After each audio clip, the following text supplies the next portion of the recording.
Welcome back. In this video, I'll show you how to block a contact on your Redmi Note 14. So I'm using the Redmi Note 14 Pro Plus, but the same steps should apply for the other Redmi Note 14 phones. Now to block a contact, all you have to do is simply open the contacts application on your device, or you can simply open the phone app on your device.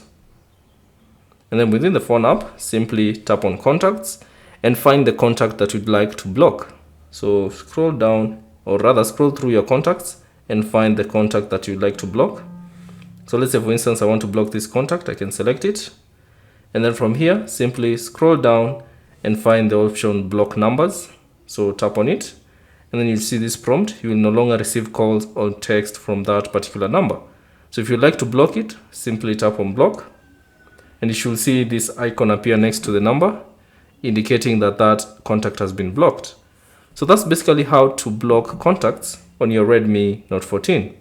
Thanks for watching. If you have any questions, leave them down in the comment section below. And if you found this video useful, consider leaving a like and subscribe to the channel.